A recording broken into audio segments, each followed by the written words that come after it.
pada intinya sih Ferry Irawan tetap bersikukuh ya, mengatakan bahwa dia tidak melakukan KDRT terhadap Vena Melinda, tidak pernah menekan hidung istri saya seperti yang tertulis dalam tuntutan jaksa. Dari awal sudah meminta penyidik agar saat pemeriksaan dipasangi alat tes kebohongan. Tadi ada alasan yang dia akan, kalau terjadi seperti ini, dia akan, kalau tahu seperti ini dia akan mengabadikan selama 24 jam. Artinya apa yang beliau nyatakan itu di dalam duplik pribadinya itu tidak didukung oleh bukti-bukti terkait gitu ya, apa saksi atau surat segala macam. Artinya memang nggak ada, dia mungkin nggak, kemungkinan dia nggak punya bukti pendukung atas semua yang disampaikan di duplik ini.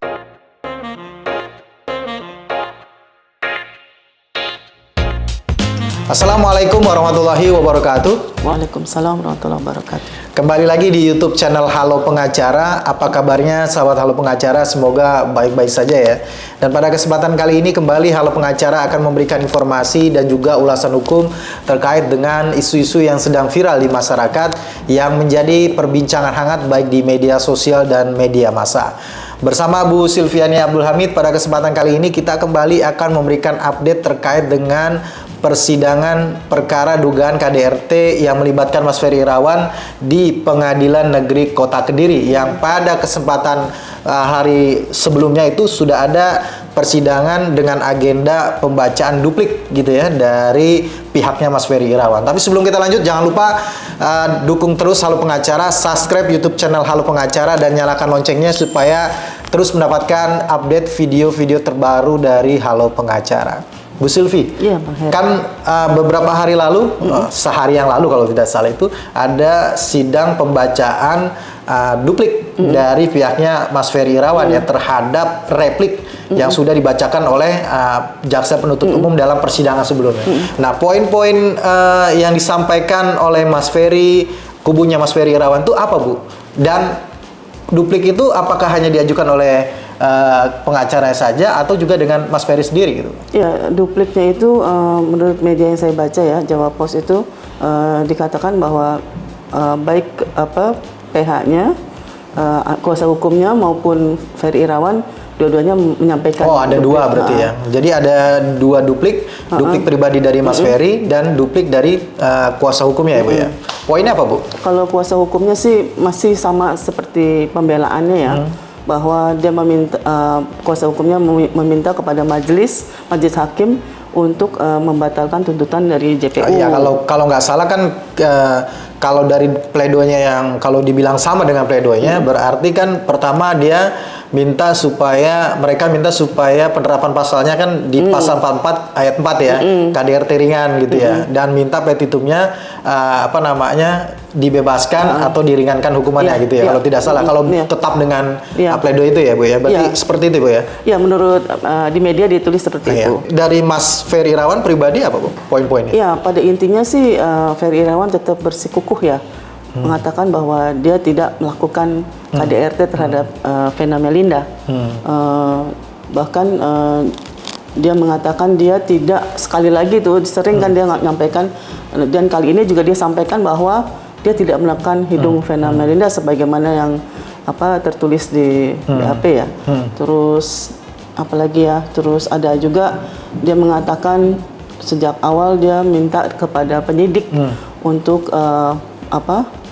untuk dipasang alat tes kebohongan, deteksi kebohongan itu, jadi supaya ketahuan dari BAP itu mana yang benar, mana yang bohong gitu. Ada redaksi kata-katanya nggak, Bu, yang mungkin bisa kita kutip dari media mungkin? Nih, dari awal sudah maksudnya ini Ferry Irawan ini yang sama yang di Jawa Pos juga, Bu? Iya, Jawa Pos. Dari awal sudah meminta penyidik agar saat pemeriksaan dipasangi alat tes kebohongan. Itu bertujuan untuk mengetahui apa yang disampaikannya dalam BAP ya, berita acara penyidikan, benar atau tidak. Artinya dipasang dia, Ferry Irawan itu. Berarti sudah ada permintaan ya untuk dipasang alat tes kebohongan. Apakah itu diminta pada saat awal atau itu baru dinyatakan sekarang, Bu? Kalau dari pernyataannya dari awal. Dia mengatakan dari awal sudah meminta penyidik. Ini dari awal. Ya, berarti mungkin ada pertimbangan penyidik ya yang tidak memungkinkan untuk menghadirkan alat tes kebohongan itu mungkin ya, seperti itu ya. Ya. Ada lagi Bu mungkin ya, Ya, disampaikan? ada ya, yang menarik Ferry juga menyampaikan ya, saya kutip lagi ya dari Jawa Pos. Ferry juga mengatakan, jika dari awal mengetahui rumah tangganya akan berakhir seperti ini, dia akan mengabadikan selama 24 jam, baik secara audio maupun visual, agar semua tahu dan mengetahui siapa pelaku dan korban sebenarnya. Iya, bukankah apa yang disampaikan Mas Ferry ini dari pertama yang dia bilang bahwa dia meyakinkan kepada hakim bahwa dia tidak pernah melakukan itu, kemudian kalau tidak salah dia tidak hanya menempelkan gitu ya. Ada redaksi nggak Bu terkait dengan Dia hanya mengatakan tidak pernah menekan hidung istri saya seperti yang tertulis dalam tuntutan jaksa. Tidak pernah menekan. Tapi kalau tidak salah bahasanya pada saat itu menempel ya Bu ya. Dahinya menempel Hidung. kan. Kalau tim penasihat hukumnya juga menyatakan bahwa tidak ada yang menekan atau menyakiti gitu, tapi hanya menempel, dahinya menempel pada hidungnya Vena. Tapi di Mas Ferry ini bilang bahwa sama sekali tidak pernah menempel gitu ya. Bukan menempel, dia juga mengatakan Tidak pernah menekan. Tidak pernah menekan gitu ya, sama berarti ya. Nah ini kan tadi kita katakan bahwa pertama dia tetap meyakinkan bahwa dia tidak melakukan, kemudian dia tidak menekan hidung, kemudian tadi dia minta alat tes kebohongan, kemudian juga tadi ada alasan yang dia akan kalau terjadi seperti ini dia akan kalau tahu seperti ini dia akan mengabadikan selama 24 jam. Waduh. Itu mungkin ungkapan ini aja, ungkapan mungkin dia rasa putus asa, kecewa gitu. Kecewa semua. Iya, tapi apa yang disampaikan ini apakah ini bisa kemudian menguatkan dalil-dalilnya Mas Ferry untuk membantah tuntutan, Bu? Ya, ini sebenarnya kan dia artinya dalam hal ini dia kesempatan duplik ini dia mengekspresikan bagaimana mungkin dia pikir ini untuk terakhir fight yang sampai yang sekuat mungkin yang dia sampaikan ini dia harus sampaikan gitu ya. Kesempatan terakhir dia gitu kan. Jadi dia sampaikan seperti itu.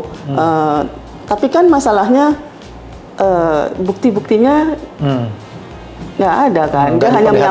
Dia nggak menyampaikan bukti-buktinya juga kan. Artinya apa yang beliau nyatakan itu di dalam duplik pribadinya itu tidak didukung oleh bukti-bukti terkait gitu ya, saksi atau surat segala macam. Tapi kalau terkait dengan kemarin ada keberatan dari jaksa, katanya PH-nya Mas Ferry kan mengajukan bukti yang dilampirkan, tapi nggak diserahkan. Nggak diserahkan ke apa DPU. Mungkin bukti-bukti itu ada di lampiran itu, Bu? Kalau memang itu bukti-bukti itu terkait, artinya relevan dengan yang disampaikan oleh dupliknya Ferry ini, seharusnya dia sampaikan dong. Pada saat pemeriksaan saksi bukan, harusnya. Maksudnya saat duplik ini dia sampaikan sebagaimana yang sudah bukti dia sampaikan kemana, dikutip dong bukti-bukti itu. Iya. Ini kan enggak. Iya, setahu kita juga. Artinya memang enggak ada, dia mungkin kemungkinan dia nggak punya bukti pendukung atas semua yang disampaikan di duplik ini. Iya, kan kalaupun memang ada bukti yang sangat signifikan, yang sangat menentukan, biasanya kan itu diungkap dulu di dalam persidangan, baru kemudian setelah itu dilampirkan dalam pledoi. Karena yang kita lihat dalam persidangan kan tidak pernah ada bukti-bukti yang diungkapkan, kecuali kejutan yang waktu itu disampaikan dua orang ahli itu ya, Bu ya? Iya, mungkin itu yang yang kita lihat dalam perkara ini ya. Tapi nanti kita lihat aja mungkin hasil putusannya, pertimbangan hakim seperti apa pekan depan kalau tidak salah ya. Senin besok ya. 22. Senin depan ya. Nanti ada putusan dari Senin perkara Mas Ferry ya. Nanti kita akan lihat apa pertimbangan hakim dan apa putusannya. Apakah kemudian Mas Ferry akan dihukum terbukti melakukan tindak pidana sebagaimana dakwaan dan tuntutan jaksa penuntut umum, atau bahkan dibebaskan gitu ya. Ya kita lihat nanti ya. Bagaimana dalilnya ini ya, dalilnya pengacara dan juga Mas Ferry ya.